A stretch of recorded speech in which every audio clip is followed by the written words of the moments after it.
Ibihe byiza kuri wowe nanjye wowe dukunda kubana kuri Peace Joy TV ngidi Clement Bagemahe.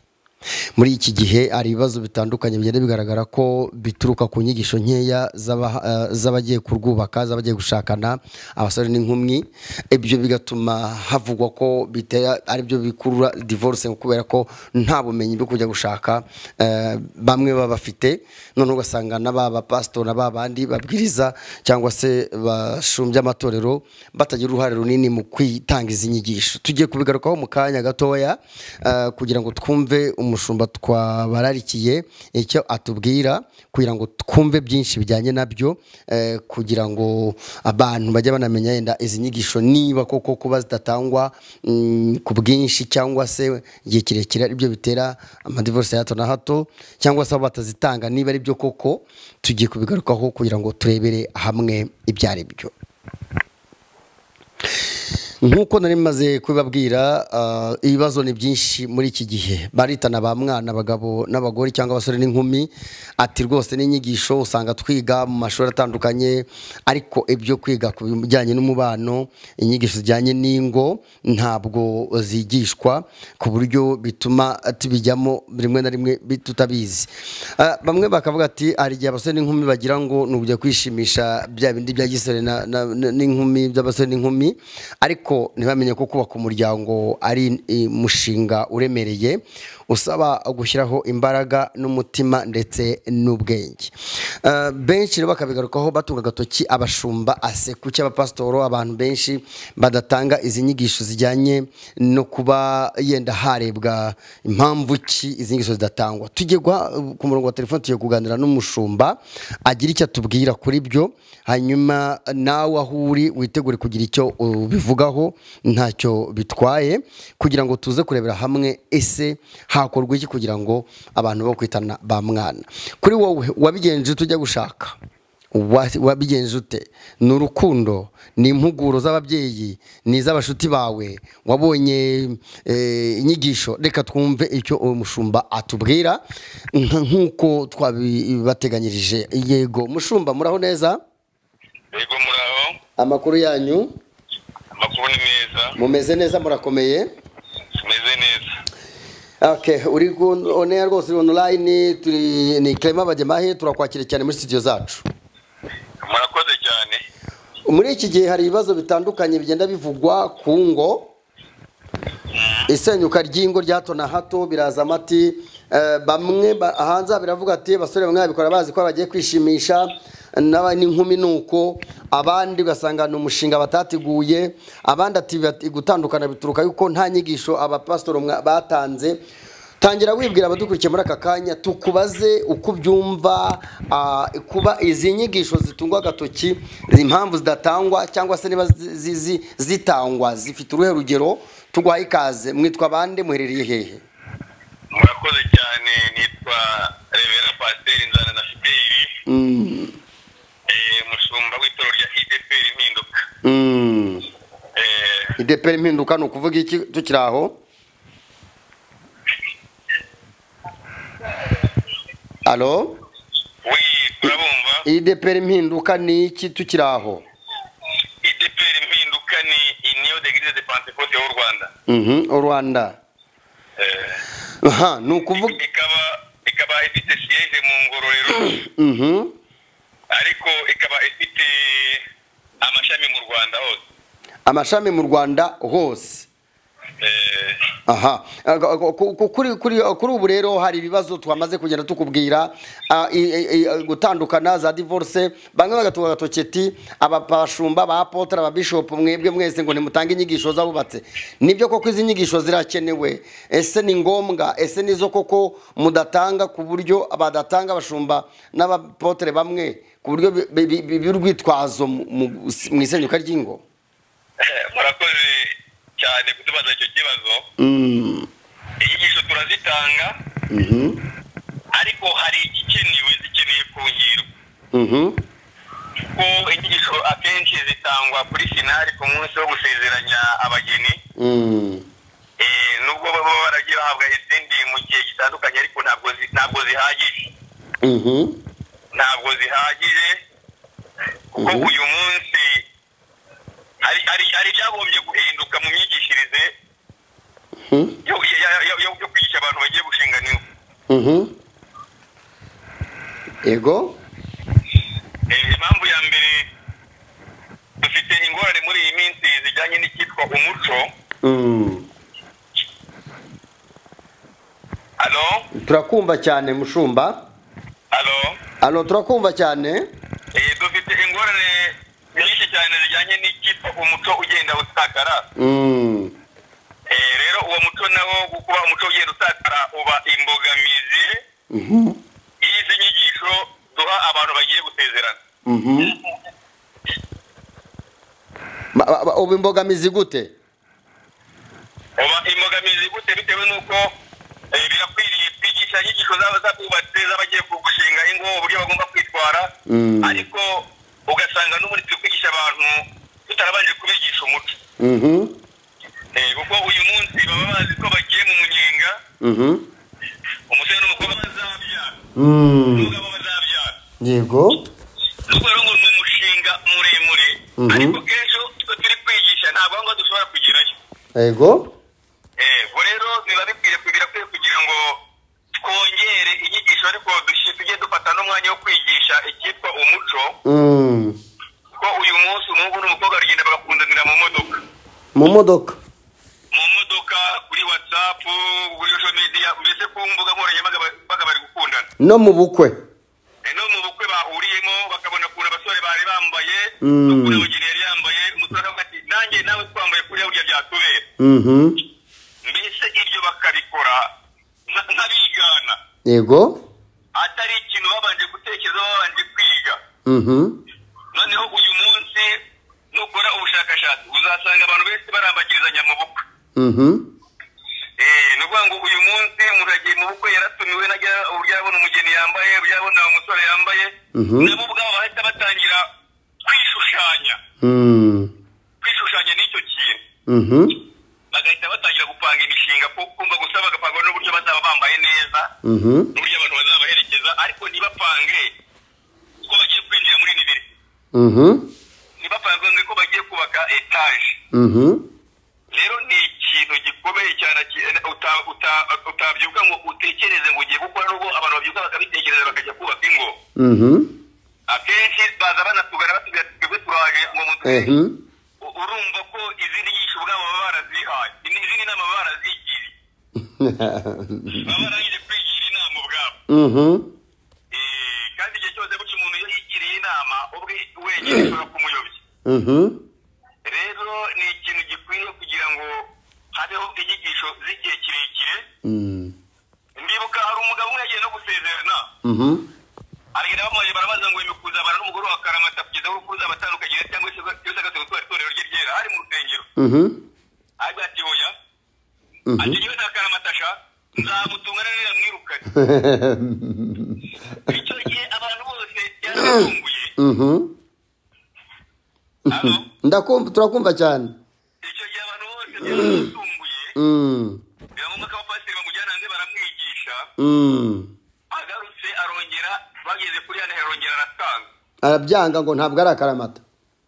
Ati ndasezerana ariko ntabwo nsezerana Akaramata. None se ntiyavuze ukuri? Ntiyavuze ukuri se?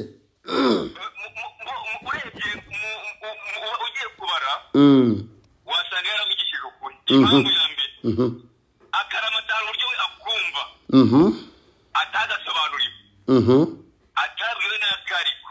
Yego noneho rero akenshi bari kubwira ikintu ushobora kucyemera mbere y'uko ujya kurahira. Nukuvuga ngo ntabwo twagombye kwigisha abageni batugeze imbere, twagombye ko twarabateguye imbere, akaba azi neza ko Karamata azakemera, yaba atazakemera akaba yasubika iby'ubukwe bwe. Nukuvuga rero urumva ko ibyo bigaragaza iki? Ibyo bigaragaza ko nta nyigisho nyinshi ziba zarabayeho, haba harabayeho inyigisho nkeya cyane. Muri make inyigisho ni ngombwa z'abagiye kubaka ingo. Ni ngombwa ndetse nyinshi cyane, ndetse ukongeraho cyane. Kuko iyo bagiye gusezerana akenshi tubereka ibyiza gusa, ntabwo tubereka n'ingorane bazagira, ariko kandi birakwiye kubanza kubereka ibyiza birimo mu kubaka, ingorane zizaboneka ese niba ibi byiza muzabyakira gutya ingorane zo ni nziza zimeze gutya muzazakira gute ese ni gute umuntu asohoka mu ngorane urumva igihe inyigisho zirakwiriye ndetse nyinshi kandi nyinshi yego hanyuma kuba zidatangwa bikagira ingaruka ku kubaka urugo mubona bituka ni bande babigiramo uruhare nibyo nakubwiye icya mbere ni ibijyanye n'umuco icya kabiri ni ibijyanye n'inyigisho zidahagije kuba icya mbere hagomba kubanza kwigishwa umuco hagomba kubanza kwigishwa umuco erega buriya kera umuco utaracika habagaho ikintu cyitwa umuranga yego noneho uyu munsi rero umuranga yateshejwe agaciro mu nshingano z'umuranga iyo havugaga ikibazo mu muryango wa muranga niwe wageraga muri rwa rugo bwa mbere agasobanurira akavuga ati mbese burya uzi ko utuzanira uyu mugeni wari ubizi neza ko ateye gutya ese uyu musore burya nawe wari usanzwe uzi ko yiba yari ameze gutya urangije umurangira umukobwa wacu niyo mpamvu rero noneho umuranga agakemura ibyo bibazo mbere y'uko bijya mu miryango none uyu munsi barasezerana iminsi ibiri bakabageze kwa gitifu gitifu icyo azakora nta kindi azabagira inama avuga ati rero nta kindi nta inama twabagira ahubwo twabarekera mukagana inkiko mugakora divorce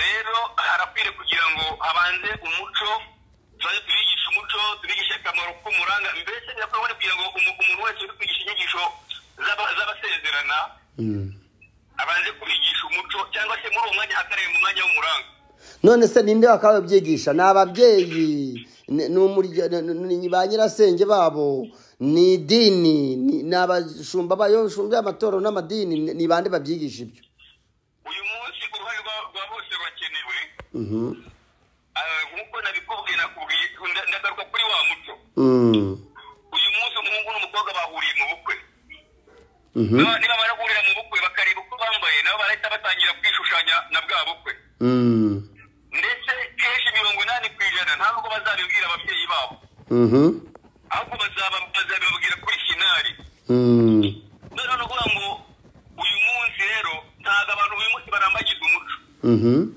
kandi buriya twese twagombye kurambagiza umuco rero umuco abantu benshi barawutaye umuco aba bantu turi kwigisha ntitubare tubigisha umuco tubara kubigisha umuco tubigishe n'imibanire numva icyo kintu cyagira umumaro byibura byafasha kugira ngo izi ngo ziri gusezerana zigire uburambe ndetse zinategurirwe ko umugore n'umugabo bashobora gusazana atari ngo bamaranye imyaka 5 ngo bagiye gukora divorce cyangwa bakoze imyaka bamaranye imyaka 3 bagiye gukora divorce baratangira kubyigishwa mu ihe myaka ryari ni ukuvuga ngo uyu munsi niba umusore yabengutse umukobwa ko ari runaka ni ukuvuga ngo icyo kintu yagombye kukivuga yamara kukivuga agatangira kuganirizwa kuko uyu munsi ntabwo twemerewe kuvuga ngo uriya mukobwa ngo ntukamushake cyangwa uriya muhungu ntukamushake bagomba gushakana ariko ibyo tugomba kubanza kwigisha cyitwa umuco kandi bakajya bumva inama z'abantu bakuze uyu munsi rero urubyiruko narwo ntabwo ruri kumva inama z'abantu bakuru kuko uyu munsi ngewe nagombye kubanza kureba papa na mama bagize imyaka 80 baracyabana ibanga bakoresheje ni irihe ese uyu munsi bo nta ngorane bagize mu kubaka urugo bari bageze kugira imyaka 80 urugo rwabo rutarasenyutse uyu munsi rero urubyiruko ntabwo rushaka kumva inama z'abakuze ko nyine baravuga ngo ni iby'abakera n'iby'abashaje n'iby'ababiye ugasanga ni wa muco uri kugenda utakara bakagenda ubwabo bagasa n'aho bashaka kwigenga ariko kwigisha nyine ni kwa guhozaho yego nakubwira rero ko nyine uko guhozaho kutaboneka ntabwo gukorwa dutoyina tugasohoza imihango ariko ntabwo aricyo cyari gikwiriye twari twe gufata umwanya munini tukabereka etaje bagiye kubaka tukabereka etaje ishobora gusenyuka kuko urugo ni etaje iyo urugo rusenyutse ni etaje ibiri noneho izi mbaraga zubatse iyi etaje none habonetse n'iziyihirika ntabwo izongera kubakwa. Icyo gihe uba ushenye umuryango munini cyane ugomba kuzabakomokaho. Ni ngombwa kugira ngo haboneke umwanya munini wo kuganiriza aba bantu bakinjira mu kintu bazi neza. Ni izihe ngaruka zigaragara iyo abantu batakiriye izi nyigisho z'uko bagiye kubana? Ako Karamata wavugaga, ni izihe ngaruka zigaragara? Ingaruka nyinshi ni ukubona ko gukora nizo za divorce, niko kwa kubyara abana ntibitabweho, ugasanga bagiye kuba mu muhanda. Nibwo bwa buzima bubi bw'abana, kuko urugo rutarimo amahoro hagati y'umugabo n'umugore, abana babigiramo ingaruka. Abaturanyi babigiramo ingaruka. Itorero ribigiramo ingaruka. Umuryango nyarwanda ubigiramo ingaruka.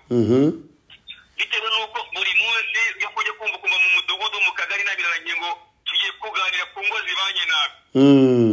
Tugiye kuganira ku ngo zidafite umutekano, zibuza abantu umutekano. Yego. Hamwe barara barwana, abaturage abantu ntibasinzire. Urumva izo ngaruka zose ziri kuki? Ziri kuko aba bantu batemeye kugirwa inama, bakiyobora. Ubwo ntabwo ariho bongera bigira ingaruka. Bigira ingaruka no ku miryango, bikagira ingaruka ku babyeyi, bikagira ingaruka ku itorero, bikagira ingaruka no ku baturanyi, ndetse no ku muryango nyarwanda. Kuko ni ukuvuga ngo iyo umusore n'umukobwa bamaze gusezerana, bamaze gutegurirwa ejo heza, igihugu kiba cyungutse. Igihugu kiba cyungutse, abajyanama baba babaye benshi. Ni ukuvuga rero ngo iyo igihe cyo rusenyutse nibwo abantu batangira kugatera nawe muri za ngaruka. Hanyuma kugira ngo, ariko hari n'igihe abakobwa n'inkumi, abasore n'inkumi batajya bakunda izi nyigisho, bakumva nabo bazi umujyi, bazi interinete, ababa batabyumva izo nyigisho baba batazemera ko bazihabwa. Wababwira iki urubyiruko? Warubwira iki? Ngira ngo icyo nabwira urubyiruko rudakeneye kwitabira izi nyigisho, bagombye kubanza kurebera kuri bagenzi babo, ababanjirije gushinga ingo. Ni ukuvuga kuko iyo bitegereje hari ababanjirije gushinga ingo uyu munsi zikomeye.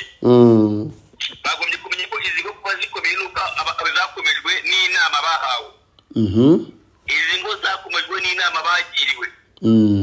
Izi ngo zakomejwe n'uko bumviye. Yego. Kumva ni kimwe, kumvira ni ikindi.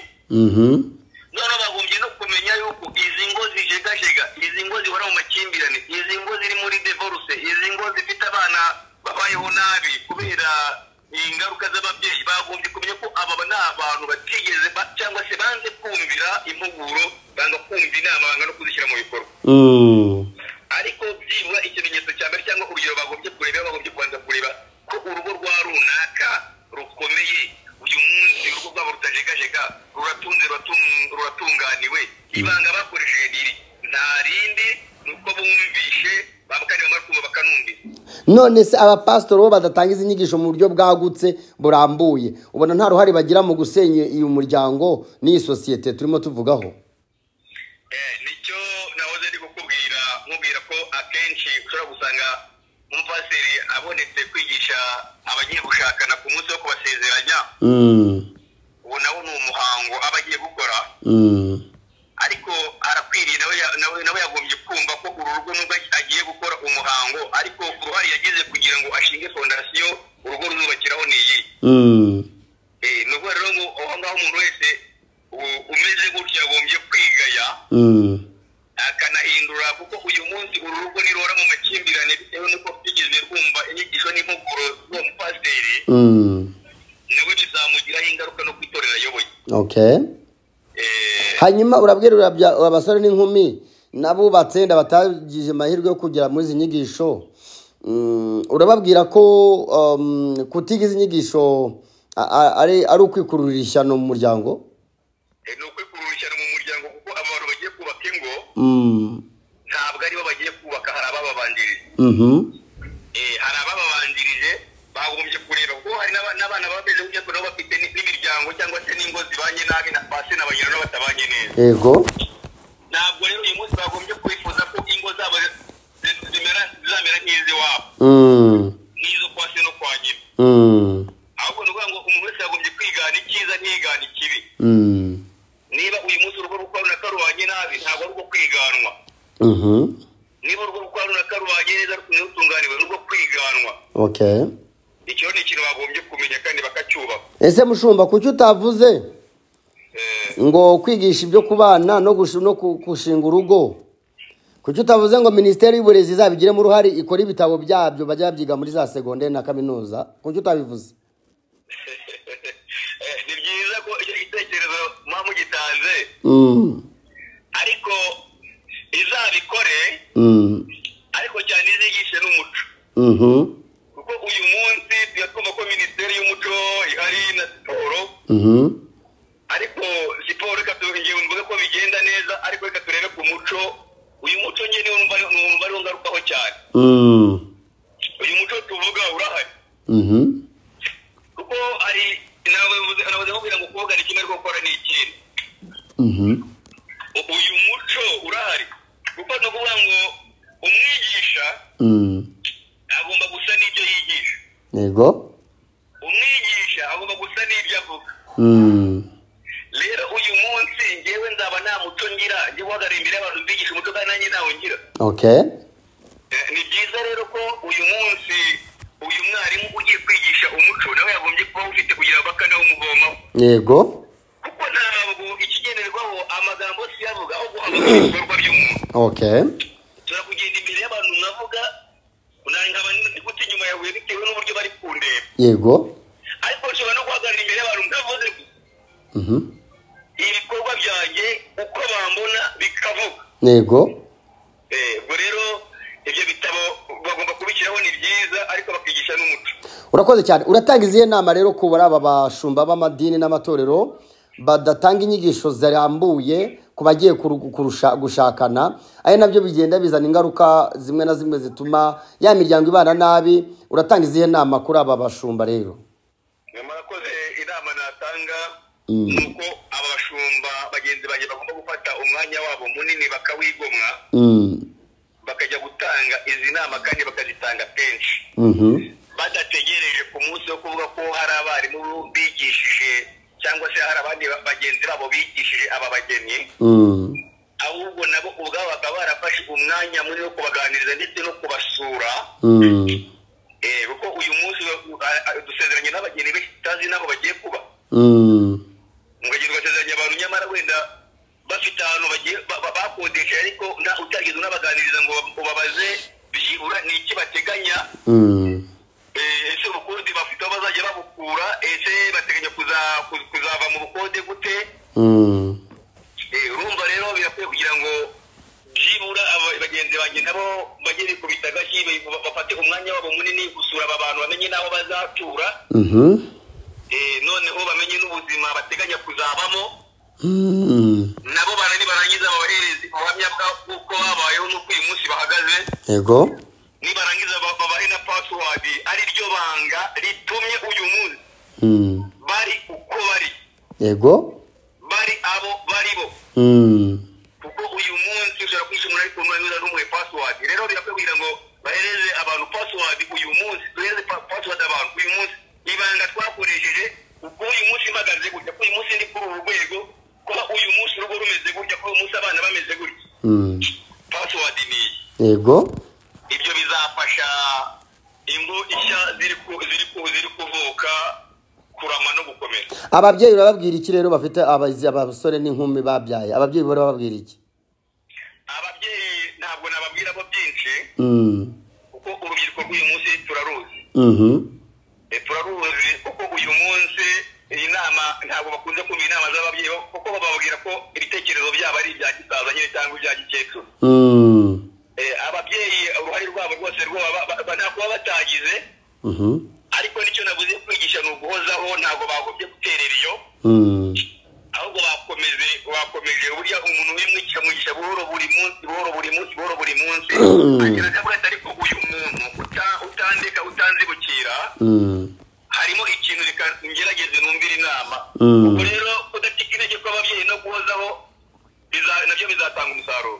Urakoze cyane. Hanyuma kudusoza, aba bashumba n'abapotre basaba amafaranga abakobwa n'inkumi bagiye gushakana, urababwira iki ko bo bayishakira amafaranga bagafata amafaranga yo kubasezeranyiriza muri za jardin batatanze za nyigisho?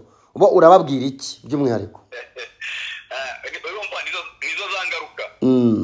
nizo zangaruka ariko uyu mwapotere cyangwa uyu pasiteri wagiye gutezanya abantu nabo bakamuha amafaranga urugo rwasenyuka ntacyo bimubwiye nta n'ingaruka azagira kuko noneho bazamukura. ni umuntu wakodeshejwe uru umunyakiraka uru umunyakiraka yakodeshejwe urugo umunsi umwe rugasenyuka rwamariye rugasenyuka cyangwa rukaramba nta kintu bimubwiye kuko amafaranga yarayakiriye yakoze umurimo we nk'umunyakiraka. Urakoze cyane.